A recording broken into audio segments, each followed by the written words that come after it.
할렐루야. 계속해서 하나님의 도움 세 번째로 소망에 대해서 같이 한번 말씀을 나눠보겠습니다. 하나님, 제게 왜 이러세요? 필립 얀시의 책의 제목으로 유명합니다.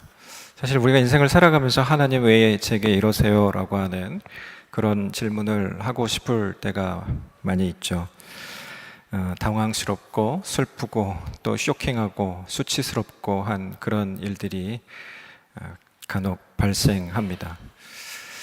우리가 이제 예배 드릴 때에도 당황스럽고 슬프고 또 쇼킹한 그런 상황들이 있는데요. 한번 들어보시기 바랍니다. 당황스러울 때, 예배 기도가 자기인 줄 모르고 주보받았는데 내 이름 있을 때, 슬플 때, 찬송 시간에 쪽지에 정신없이 기도문을 적고 있을 때, 쇼킹할 때, 기도하러 강단에 올라갔는데 적은 쪽지 안 가지고 나왔을 때, 또 당황스러울 때, 설교 시간에 자꾸 졸음이 밀려올 때, 슬플 때, 졸고 있는데 옆 사람도 함께 졸 때, 쇼킹할 때, 난 그냥 조는데 옆 사람은 코 골 때. 한 개만 더 할게요.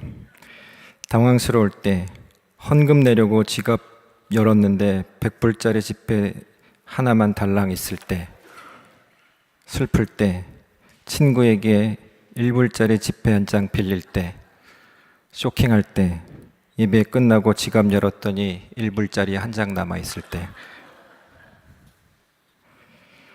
헌금 준비를 미리미리 해야 되겠죠.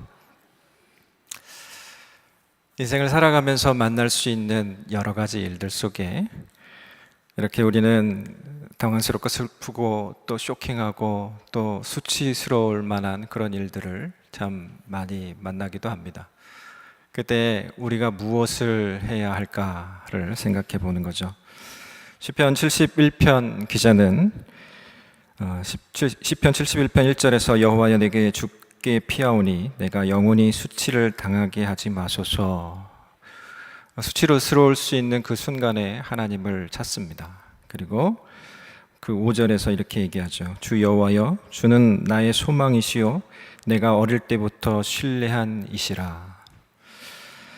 시편 119편 기자도 비슷한 얘기를 합니다. 119편 46절에서 또 왕들 앞에서 주의 교훈들을 말할 때 수치를 당하지 아니하겠사오며 그 근거를 49절에서 이렇게 얘기합니다. 주의 종에게 하신 말씀을 기억하소서. 주께서 내게 소망을 가지게 하셨나이다. 아멘. 하나님께서 우리에게 소망 주신 줄로 믿습니다. 때로는 수치스럽고 당황스럽고 슬프고 쇼킹할 수 있는 그런 순간에도 하나님께서 우리들에게 소망 주신 것을 인하여서 그 모든 것들을 이겨낼 수 있는 그런 은혜와 축복이 있기를 소망합니다. 기억할 것은 그 소망을 내가 가진 것이 아니라 하나님께서 우리들에게 주셨다라고 하는 겁니다. 하나님께서 우리가 그 소망을 가질 수 있게 해주셨다라고 하는 것, 그것이 중요합니다. 하나님은 우리에게 구원을 주심으로 소망을 가지게 도와주십니다. 히브리서 11장 16절 말씀을 보면 같이 한번 읽어볼까요? 히브리서 11장 16절 시작.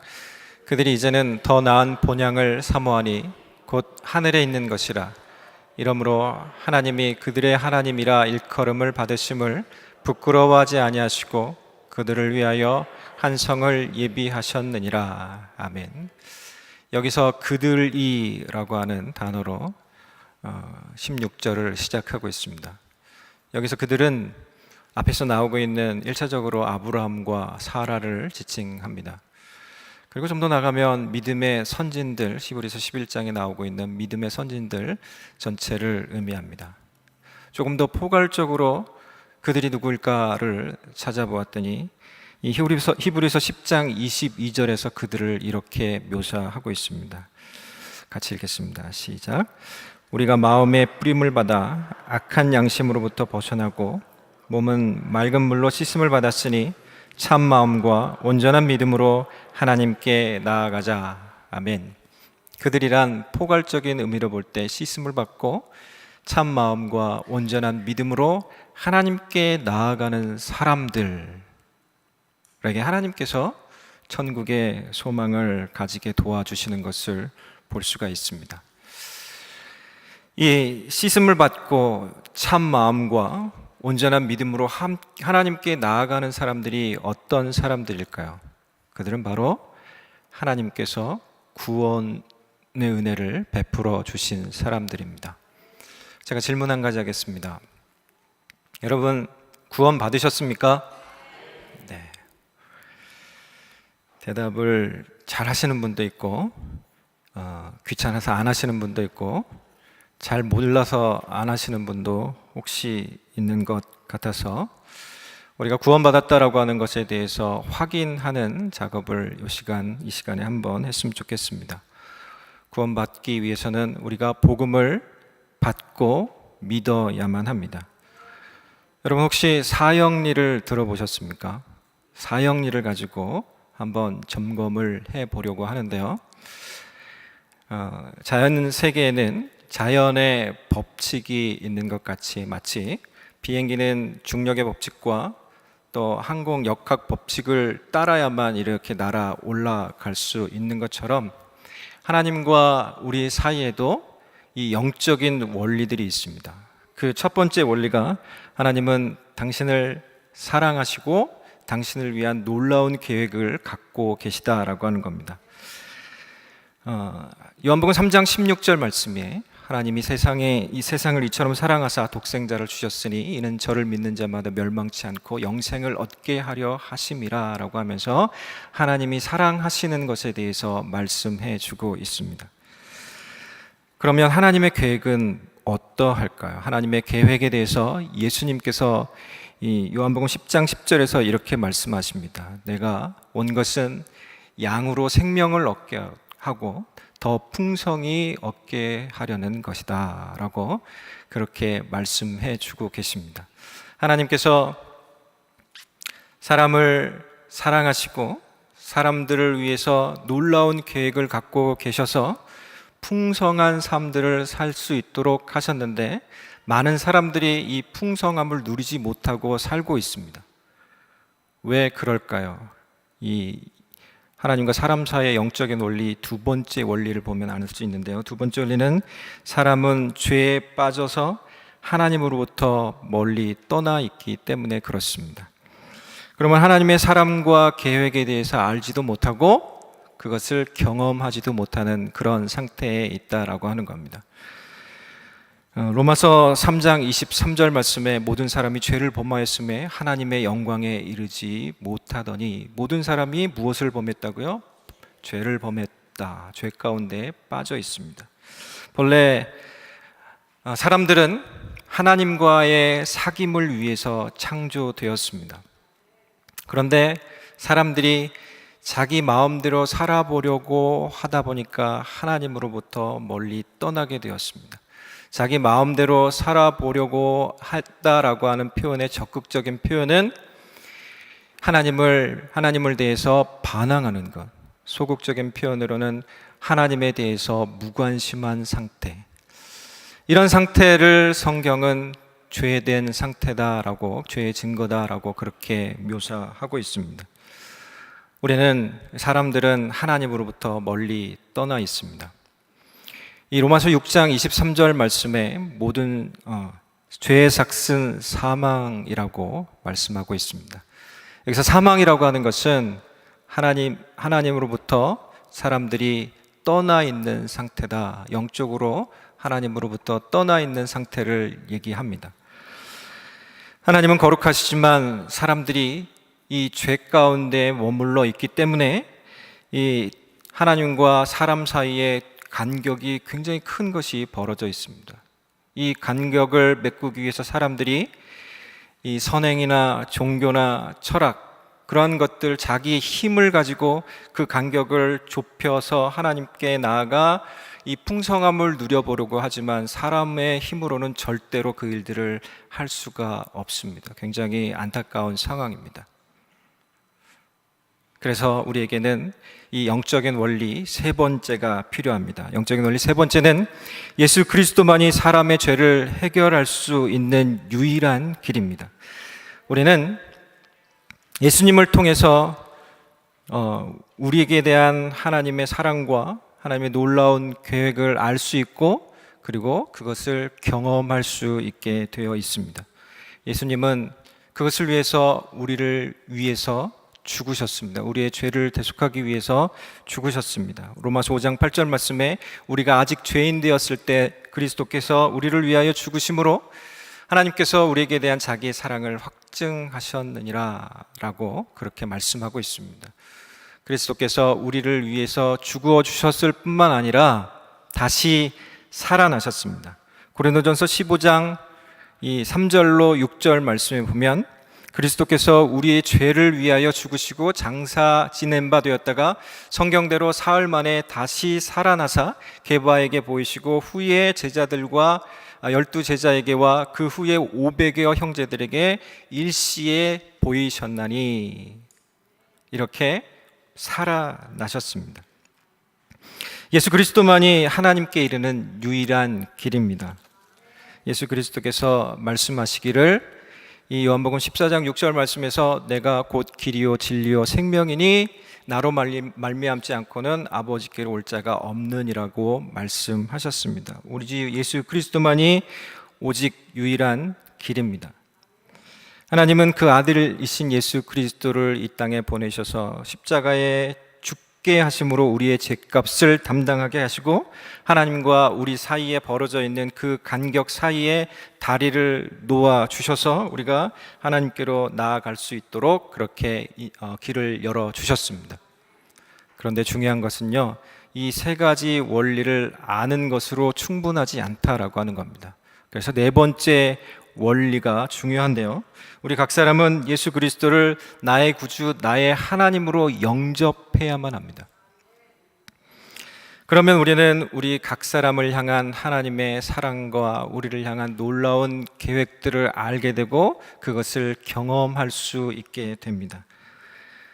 그것은 바로 예수 그리스도를 영접하는 것입니다. 요한복음 1장 12절 말씀에 영접하는 자 곧 그 이름을 믿는 자들에게는 하나님의 자녀가 되는 권세를 주셨으니 영접해야만 합니다.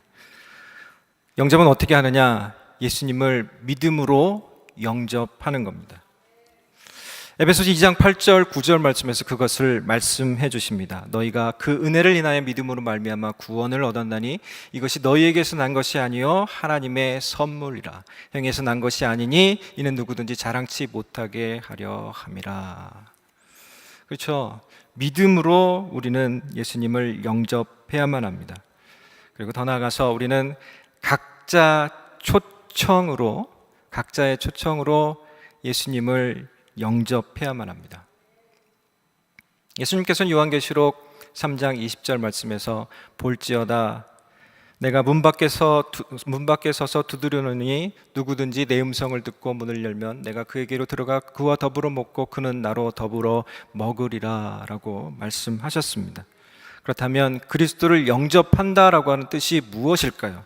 그것은 나 중심에서 하나님 중심으로 바뀌는 것, 전환되어지는 것을 의미합니다. 내 안에 들어오셔서 내 죄를 사해 주시고 또 그분이 원하는 사람으로 변화되어지기 위해서 예수님께 나를 맡겨드리는 것, 그것을 의미합니다.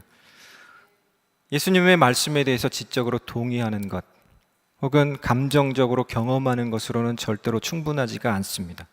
우리의 믿음으로 예수 그리스도를 영접해야만 합니다. 세상에는 두 종류의 사람이 있습니다.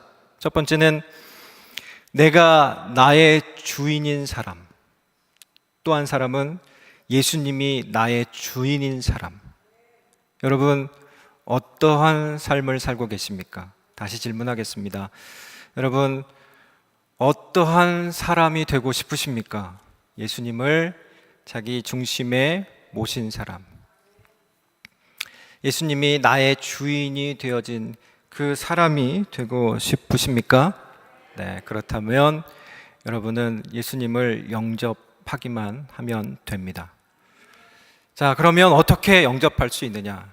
그것은 예수님께, 하나님께 기도하기만 하면 됩니다. 기도란 하나님과 대화하는 거예요. 여기 제가 한 가지 부탁드리겠습니다. 지금 눈을 한번 감아 주시면 좋겠습니다.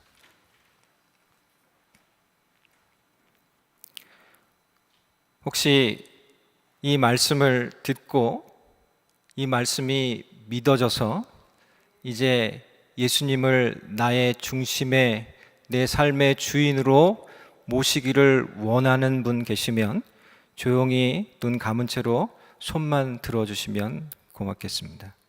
네, 내려주십시오. 이제 진실한 마음으로 함께 기도할 텐데요. 하나님은 중심을 보시는 분이시기 때문에 입술로 말하는 것보다 중심의 마음의 태도를 더 중요하게 여기십니다.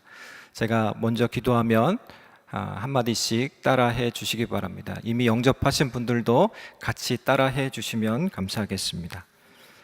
주 예수님, 나는 주님을 믿고 싶습니다. 십자가에서 죽으심으로 내 죄값을 담당하시니 감사합니다. 지금 나는 내 마음의 문을 열고 예수님을 나의 구주, 나의 하나님으로 영접합니다. 나의 죄를 용서하시고 영생을 주심을 감사합니다.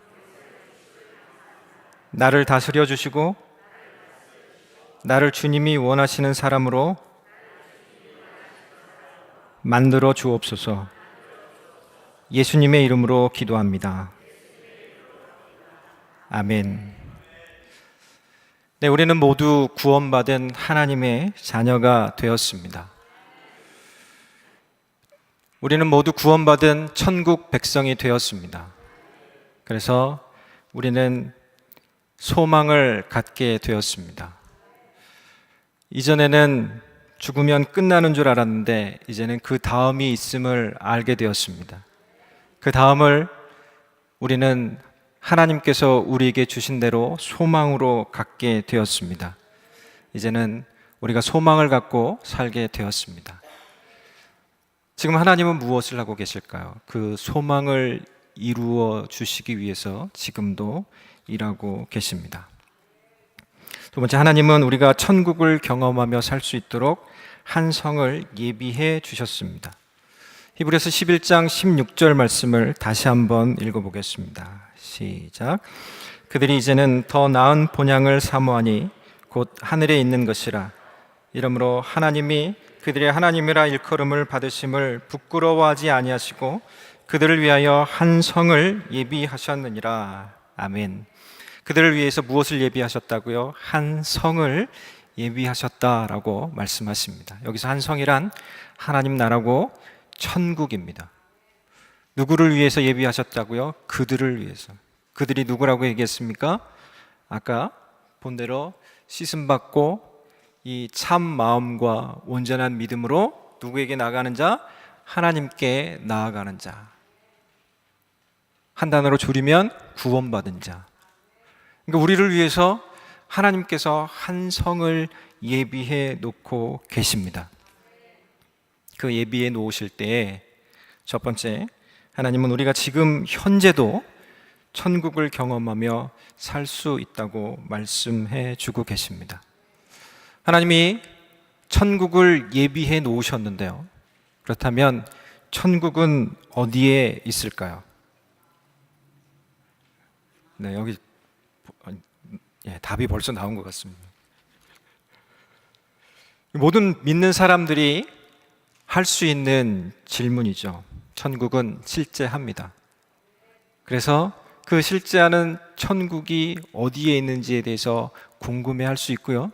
그에 대한 대답도 할 수 있습니다. 예수님이 공생의 기간 중에 바리새인 중에 한 사람이 예수님께 질문을 했습니다. 천국이 어느 때에 임합니까? 이 누가복음 17장 20절 21절 말씀을 보면 바리새인들이 하나님의 나라가 어느 때에 임하나이까 묻거늘 예수께서 대답하여 이르시되 하나님의 나라는 볼 수 있게 임하는 것이 아니요 또 여기 있다 저기 있다고도 못하리니 하나님의 나라는 너희 안에 너희 가운데 있느니라. 이전 성경에는 너희 가운데 있느니라 라고 그렇게 말씀해 주셨습니다. 영어 성경에 보면 within your mind 라고 그렇게 되어 있기도 합니다. 우리 안에 있는 거죠. 우리 마음 가운데 천국이 이미 있습니다. 그렇기 때문에 우리는 이미 지금 이 순간 현재에도 천국을 경험할 수 있는 줄로 믿습니다. 우리가 천국을 경험하며 살 수 있다고 하는 이 말은 이 땅에서 하나님의 자녀들이 모여서 하나님의 뜻대로 살고 하나님의 영광을 즐거워함으로 그 영광을 증거할 수 있는 그런 상태, 그런 사람들이 모여 있는 곳에는 하나님 나라의 존재를 확인할 수 있습니다. 심지어는요, 성도 한 사람을 통하여서도 그것을 발견할 수 있습니다.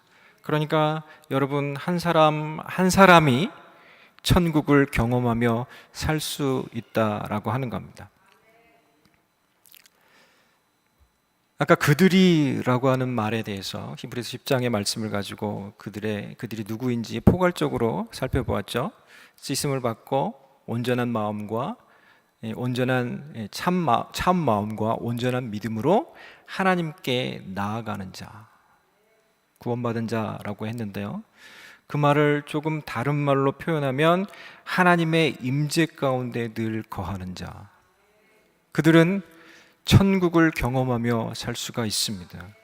여러분 오늘도 하나님의 임재 가운데 거하는 그런 기쁨을 누리시기를 소망하고 축복합니다. 성경에서 그 하나님의 임재에 대해서 여러 곳에서 얘기하고 있지만 특별히 요한 1서의 말씀 속에서 그 하나님의 임재가 어떻게 나타나는지 한번 살펴보았으면 좋겠습니다. 요한일서 3장 23절 말씀, 24절 말씀에 그의 계명을 지키는 자는 주 안에 거하고 주는 그의 안에 거하시나니 우리에게 주신 성령으로 말미암아 그가 우리 안에 거하시는 줄을 우리가 아느니라. 그가 우리 안에 거하시는 줄을 우리가 안다. 또 4장 13절 말씀에서는 그의 성령을 우리에게 주심으로 우리가 그 안에 거하고 그가 우리 안에 거하시는 줄을 아느니라. 또 계속해서 4장 16절에서는 하나님이 우리를 사랑하시는 사랑을 우리가 알고 믿었노니 하나님은 사랑이시라. 사랑 안에 거하는 자는 하나님 안에 거하고 하나님도 그의 안에 거하시느니라. 하나님도 그의 안에 거하신다. 우리 안에 거하신다라고 그렇게 말씀하고 있습니다. 이 세 구절을 통하여서 성부, 성자, 성령 하나님이 다 나오시죠. 성부, 성자, 성령 삼위일체 하나님이 거하시는 자리가 우리 마음속, 우리의 삶의 자리가 될 수 있기를 간절히 소망합니다. 하나님의 임재를 계속해서 체험해야만 합니다.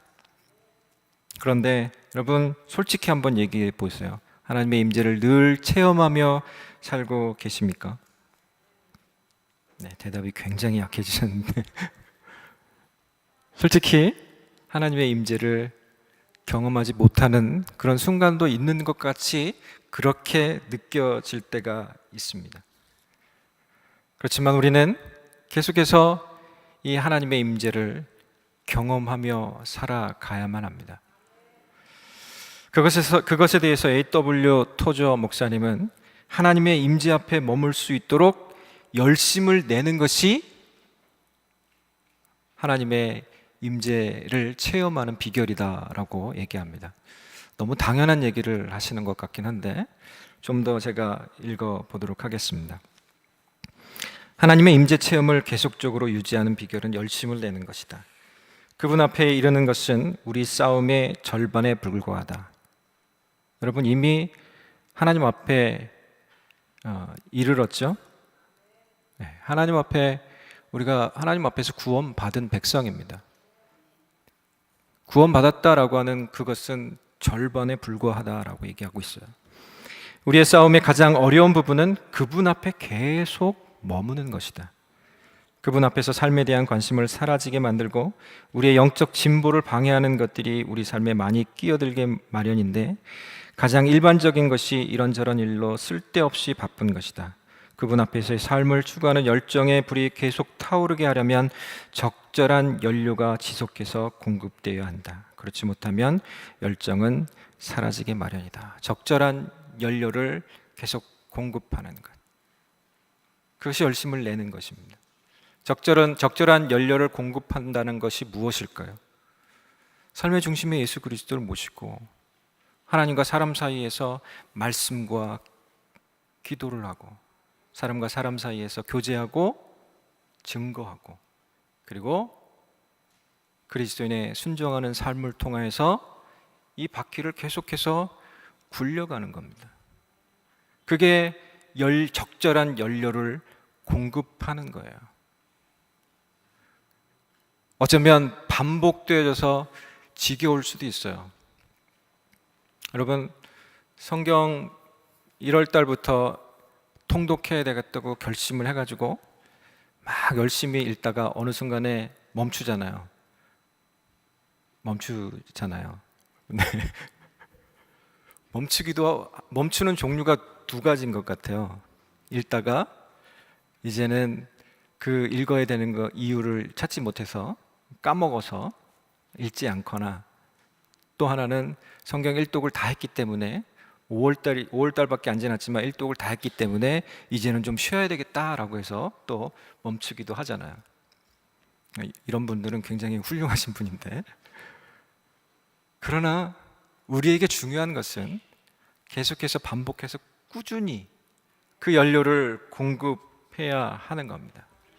그런데 우리가 그것을 하지 못할 때가 있습니다. 왜 그럴까요? 그것은 우리에게 무기력이 있기 때문에 그렇습니다. 제가 계속 인용하고 있는 김형근 목사님은 이 무기력에 대해서 심리학적으로 이렇게 설명을 해주고 있습니다. 자기애가 강한 부모는 아이를 자신을 돋보이게 만드는 액세서리만 취급하고 인격을 지닌 독립적 존재로 존중하지 않는다. 그래서 아이에게 관심과 칭찬을 주기보다 자기 말과 행동만이 무조건적으로 옳다는 인정과 칭송을 듣기를 원한다. 이런 부모 밑에서 자란 아이는 성인이 되어서도 심한 무력감과 공허감에 시달린다. 자발적이고 주도적으로 무언가를 해낼 의지나 용기 없이 그저 부모의 부속품으로 삶을 산 탓이다. 동화 라푼젤에 나오는 라푼젤의 엄마가 이런 유행에 해당한다. 라푼젤의 엄마는 마법의 머릿결을 지닌 라푼젤을 높은 탑 꼭대기에 가둬놓고 라푼젤의 머리카락을 만지며 젊음을 유지한다. 라푼젤이 세상으로 나가면 자신의 욕망을 채울 수 없기 때문에 자신의 욕망을 사랑으로 포장해 라푼젤의 의지를 꺾어놓는다. 엄마는 너를 사랑한단다. 그래서 노래도 불러주고 음식도 주는 거란다. 세상은 무척 험한 곳이니 넌 이곳에 남아 엄마의 보호를 받아야 한다라는 식으로 말이다. 이 콩쥐팥쥐나 또 장화홍련, 신데렐라, 백설공주, 이런 부류가 그에 해당한다고 합니다. 이 무기력이라고 하는 것은 많은 경우에 우울증으로 발달할 수 있습니다. 이 돈 콜버트 박사님 자신에 져서 이 감정 치유라고 하는 책 속에서 이 현대 미국 사람들이 약 1,900만 명 정도가 우울증을 앓고 있고, 위험한 것은 이 어린아이들도 어린아이 연령에서 2.5% 정도가 우울증을 앓고 있고, 청소년기의 8.3% 정도가 우울증을 앓고 있다라고 그럽니다. 그러니까 부모님들의 역할이 얼마나 중요한지 모릅니다. 혹시 그런 취급을 받아왔기 때문에 그런 성향이 아직까지 내게 있다라고 생각되시는 분 혹시 있으시면 하나님께 더 많이 기도하시기 바랍니다. 자기 대해서 그것이 끊어질 수 있도록. 그런데 더 중요한 것은요, 이 거짓의 아비 사탄이 우리 아비인 것처럼 속여서 우리에게도 그렇게 속삭인다라고 하는 겁니다. 사탄이 이렇게 속삭이는 거예요. 내가 준 세상 밖은 위험하니까 이 밖으로 나가지 마. 내가 너를 위해서 노래도 불러주고 먹을 것도 주고 너를 위해서 즐겁게 해줄게. 나가지 마. 라고 그렇게 속삭입니다. 그런 속삭임에 길들여져서 이 세상 나라, 사단의 나라가 가장 좋은 나라인지 알고 거기에서 자꾸 머물거나 혹은 다시 그곳으로 돌아가려고 하는 그러한 상태가 우리 가운데 있을 수 있다라고 하는 겁니다. 그 영적 무기력이 더 위험한 겁니다. 토저 목사님은 이 영적 무기력함에 대해서 이렇게 얘기합니다. 말씀과 요구를 듣고서도 부자연스러운 영적 나르람에 빠지는 것이라고 그렇게 얘기하면서 계속해서 이렇게 얘기하는데요. 이런 영적 나르람에 빠지는 사람들도 이 시대의 현실적 위험들에 대한 이야기를 들으면 정신이 번쩍 들 것이다. 예를 들어 핵 공격에 대한 이야기를 들으면 즉각 방사성 낙진 대피소로 피하는 법을 알려고 길을 쓸 것이다. 암에 대한 텔레비전 프로를 보면 자기 몸을 살피며 최근에 통증을 느낀 것이 혹시 암 때문인가? 라고 걱정할 것이다. 이처럼 얄팍한 것들에는 언제나 큰 관심을 쏟지만 영적인 것들에는 거의 관심이 없다. 이를 고칠 수 있는 유일한 방법은 진정으로 회심하여 예수 그리스도께 돌아오는 것이다.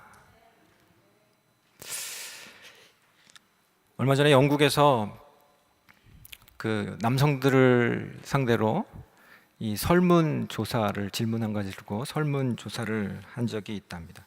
그 질문이 무엇이었냐면 여자들이 환상 속에서 가지고 싶어하는 것이 무엇이라고 생각하나요? 라고 하는 질문인데 전국 38,562명의 남성들이 이에 대해서 대답을 했는데 98.8%가 같은 대답을 했답니다.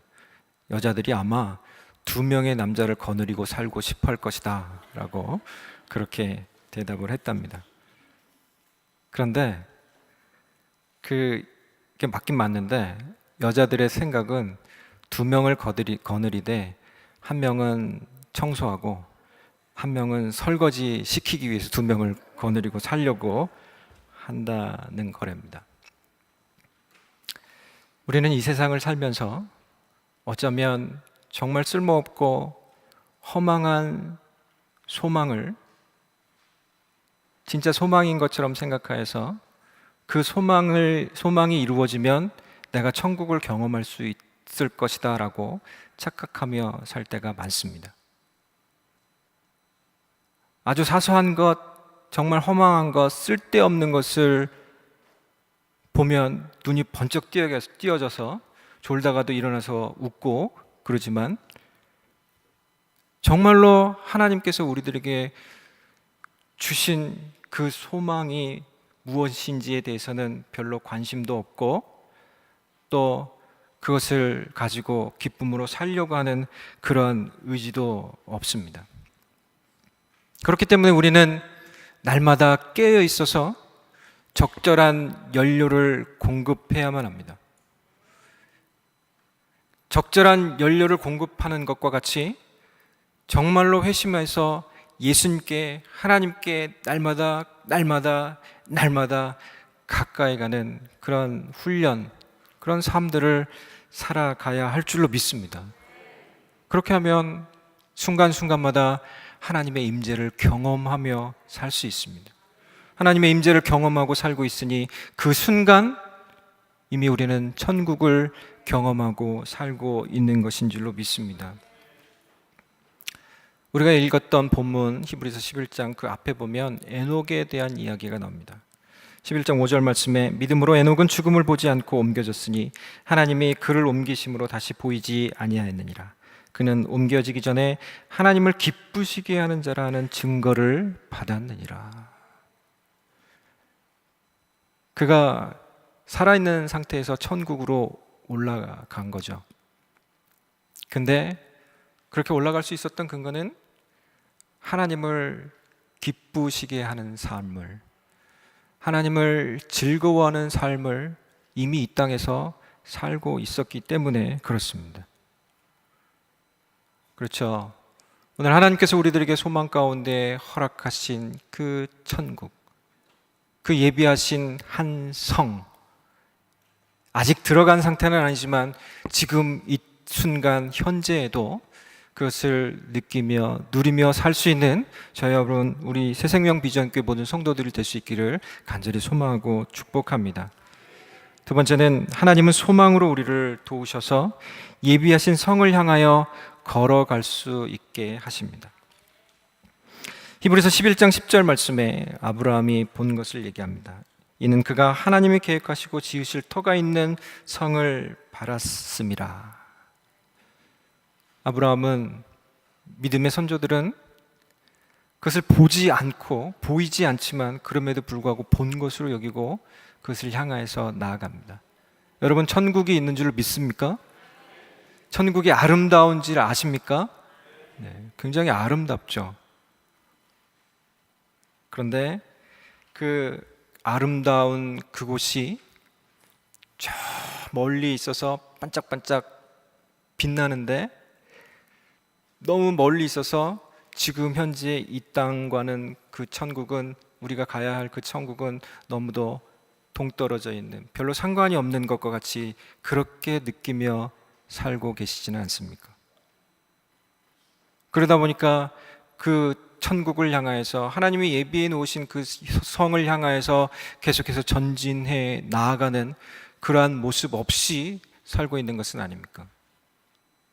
우리는 날마다 그것을 인식하기 위해서 근신하고 깨어 있어서 하나님의 영광의 빛에 대해서 민감하게 반응할 줄 알아야 합니다. 그런 모습이 히브리서 11장 13절 14절에 나옵니다. 같이 읽겠습니다. 시작. 이 사람들은 다 믿음을 따라 죽었으며 약속을 받지 못하였으되 그것들을 멀리서 보고 환영하며 또 땅에서는 외국인과 나그네임을 증언하였으니 그들이 이같이 말하는 것은 자기들이 본향 찾는 자임을 나타냄이라. 아멘. 믿음의 선진들은 이 땅에서 사는 동안에 저것을 보았기 때문에 자기들이 원래 살았던 본토, 친척, 아비의 집, 고향으로 가려고 하지 않고 이 땅에 있는 동안에 이방인과 또 외국인과 같이, 나그네와 같이 그렇게 살았습니다. 절대로 사탄이 공급하는 그 자리에 머물러 있으려 하지 않았고 박차고 일어나서 그 예비하신 성을 향하여서 계속해서 전진해 그렇게 나아가는 삶을 살았던 것을 볼 수가 있습니다. 오히려 그것을 위해서 대가를 지불하고 있는 것을 볼 수가 있어요. 그것이 어디 나오냐면 히브리서 10장 32절부터 34절에 나옵니다. 제가 읽어드리겠습니다. 전날에 너희가 빛을 받은 후에 고난의 큰 싸움을 견디어낸 것을 생각하라. 혹은 비방과 환난으로서 사람에게 구경거리가 되고 혹은 이런 형편에 있는 자들과 사귀는 자가 되었으니 너희가 갇힌 자를 동정하고 너희 소유를 빼앗기는 것도 기쁘게 당한 것은 더 낫고 영구한 소유가 있는 줄 알미라. 오히려 이 땅에서 사는 동안에 뭔가 내게 주어지기를 바라기보다는 하나님께서 예비해 놓으신 그 성을 향하여 나아가기 위해서 오히려 대가를 지불하고 있다라고 하는 겁니다. 여러분, 어쩌면 더 진보되어져서 나아가기 위해서는 많은 대가를 지불해야 할지도 모릅니다. 그것이 어떠한 모양이든지 헌신의 모습으로 나타나야 할 겁니다. 사도 바울도 하나님이 예비하신 성을 향해서 나아갔던 사람이었습니다. 오히려 걸어가기보다는 달려갔던 사람입니다. 빌립보서 3장 12절부터 14절 말씀에서 그가 어떻게 나아갔는지를 얘기합니다. 내가 이미 얻었다 함도 아니요 온전히 이루었다 함도 아니라 오직 내가 그리스도 예수께 잡힌 바 된 그것을 잡으려고 달려가노라. 형제들아, 나는 아직 내가 잡은 줄로 여기지 아니하고 오직 한 일, 즉 뒤에 있는 것은 잊어버리고 앞에 있는 것을 잡으려고 표대를 향하여 그리스도 예수 안에서 하나님이 위에서 부르신 부름의 상을 위하여 달려가노라. 사도 바울은 나아가기 위해서, 달려가기 위해서 오직 한 일 뒤에 있는 것들은 잊어버렸다라고 그렇게 말하고 있습니다. 우리도 그렇게 해야만 합니다. 물론 여기서 과거의 모든 일들을 다 잊어버렸다라고 하는 그런 의미로 해석할 수는 없습니다. 조금 더 정확하게 해석할 것은 내가 진보를 위하여서, 내가 그 성을 향하여 나아가기 위해서 필요한 것들은 기억하고 필요 없는 것들은 그 과거의 일들을 다 잊어버렸다 라고 하는 겁니다. 무엇을 기억해야 될까요? 여러분을 향해서 하나님께서 잘 해주신 일들을, 그 은혜들을 기억하십시오. 그 은혜를 기억하여 나아가면 우리가 진보하는데, 앞으로 나아가는데 큰 도움이 될 줄로 믿습니다. 사도 바울은요, 하나님 앞으로 나아가는데, 믿음의 선진들은 하나님께 더 나아가는데 속도를 늦춘 것들은 다 벗어버렸습니다. 히브리서 12장 1절에서는 모든 무거운 것과 얽매이기 쉬운 죄를 벗어버리고, 다 벗어버려야만 합니다. 방해하는 것들은 다 벗어버리고 도와주는 것들은 기억하여서 그것들을 가지고 이 동력을 삼아서 계속해서 전진, 또 앞으로 진보해 나가야 할 줄로 믿습니다. 이 믿음의 선진들과 사도 바울의 공통점을 보니까 여러 가지 있지만 그 중에 한 가지는 상을 바랐다는 겁니다. 하나님께서 약속하신 상을 바라보았다라고 하는 겁니다. 상을 바라보면 소망이 생기잖아요. 하나님께서 예비하신 것들을 바라보면 소망이 생기잖아요. 소망이 있고 그 소망을 가지고 하나님 앞에서 그렇게 사는 삶, 그 얼마나 기쁘고 행복하겠습니까?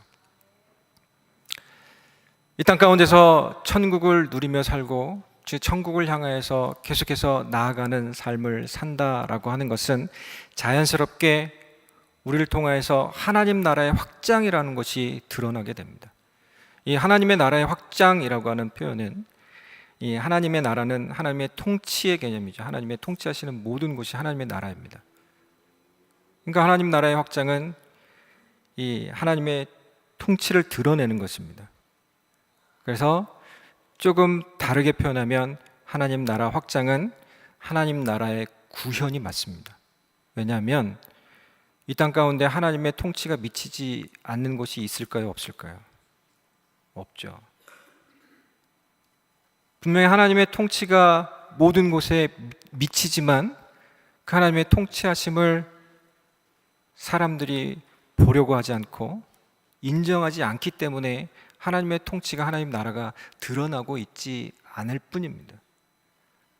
그렇기 때문에 우리가 하나님이 예비하신 그 성을 향하여서 나아갈 때, 하나님이 예비하신 천국을 향하여서 나아가는 중에 하나님의 임재 가운데에서 살아가는 그 삶의 모습을 보는 것을, 보여주는 것을 통해서 하나님 나라를 드러내 보여줄 수 있는 겁니다.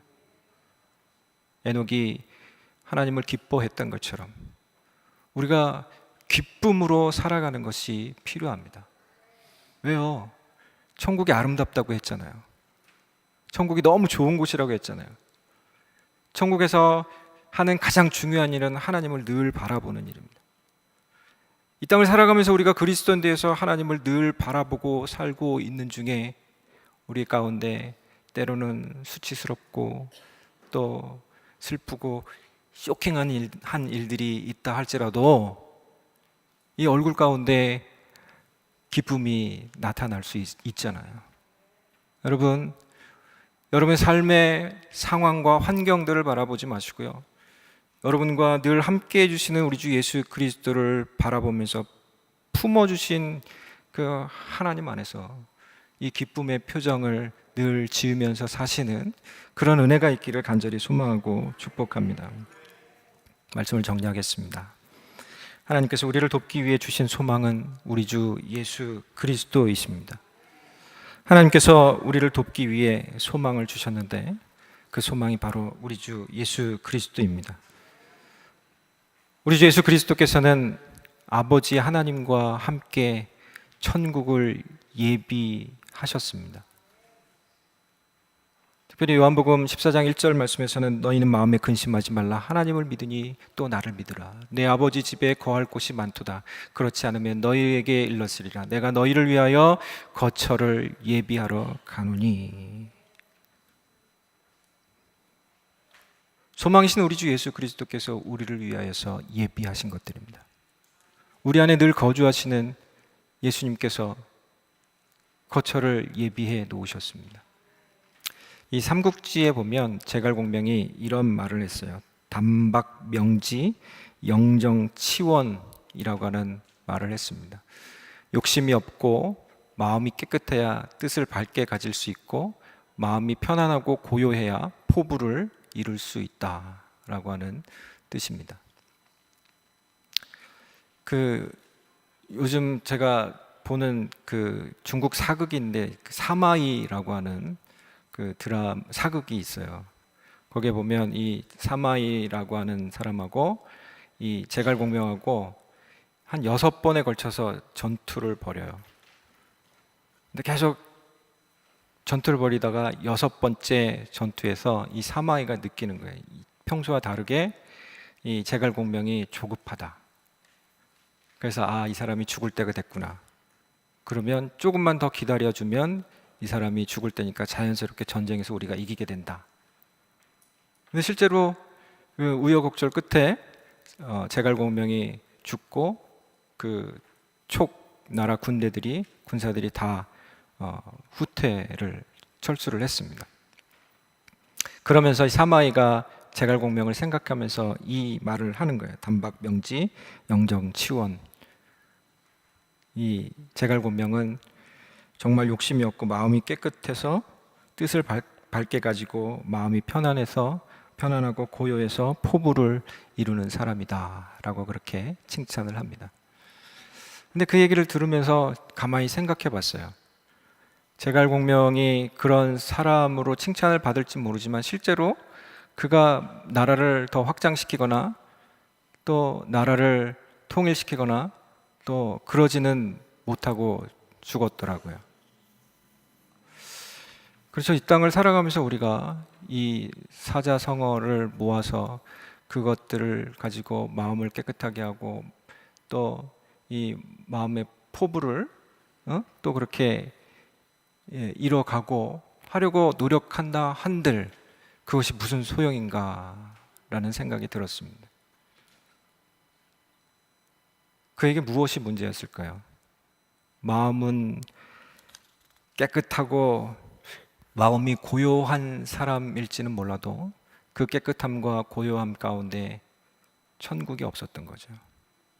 마음과 이 고요함과 깨끗함 가운데 예수 그리스도가 없었던 거예요. 그렇습니다. 우리가 가장 중요하게 여겨야 하는 것은 우리를 향하여 주신 예수 그리스도 그 소망, 그것이 늘 여기 머물러 있을 수 있도록 하는 것, 그것을 유지하며 사는 것. 예수님이 약속하셨잖아요. 세상 끝날까지 너희와 항상 함께 있으리라. 마태복음 28장 19절 20절에서 우리들에게 지상 사명을 주시면서 세상 끝날까지 내가 너희와 항상 함께 있겠다라고 그렇게 예수님이 약속하셨고 지금도 함께 계시고, 그러하니 우리가 오늘을 사는 중에도 그 소망을 지키고 그 소망이 이루어져 가는 것을 보며 그리고 그 소망을 향해서 계속해서 전진해 나가는 그러한 은혜와 축복이 있기를 간절히 소망하고 또 축복합니다. 하나님 감사합니다. 죄 많은 인생 구원하신 것도 감사한데 구원하신 후에 우리를 소망 주셔서 계속해서 하나님 나라를 향하여 나아갈 수 있도록 인도하여 주시니 감사합니다. 하나님 함께하여 주셔서 한순간도 우리를 홀로 두지 않으시고 함께 하시겠다 하신 주님의 약속처럼 우리와 늘 함께 하시는 주님과 우리가 동행하는 은혜가 있도록 주님 인도하여 주시옵소서. 늘 하나님의 임재를 체험하며 이 땅 살아드린 동안에 이미 천국을 경험한 것이 되며 후일 천국에서 얼굴을 배울 때에 그 영광의 빛 가운데서 최고의 기쁨과 즐거움을 누릴 수 있도록 주님 인도하여 주시옵소서. 감사없고 예수님 이름으로 기도드리옵나이다. 아멘.